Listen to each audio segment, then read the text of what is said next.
আর ইন্ডাস্ট্রিতে এত বছর 25 বছর পরে দেখলাম যে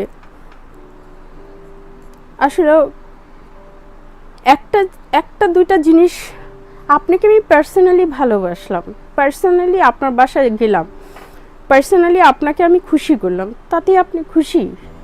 আদার্স এতগুলো কিছু দেখলেন না, এতগুলো মানুষের সুখ দেখলেন না, খুশি দেখলেন না, স্বার্থ দেখলেন না। আপনারা আপনাদের নিজেদেরকে কে কিভাবে খুশি করলো ওটাই আপনারা বড় করে দেখলেন।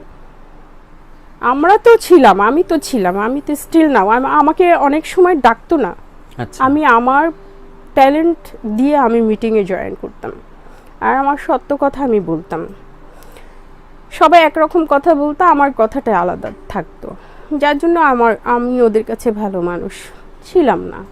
কিন্তু আমি দেখেছি যে মানে কতটা, মানে এটা আসলে আমি আমার যারা শিল্পী ভাই বোন তাদের কাছে পাইনি, যারা আসলে শিল্পী না, শিল্পীর একটা নাম লেখাতে চায়, এদের কাছে যে জঘন্য পলিটিক্সটা দেখেছি। আর তাদের সাথে পারবে না, কারণ এই যে বড়রা, বড়দের কাছে শেখার কিছু নেই, তারা আসলে তাদের স্বার্থটাই দেখেছে।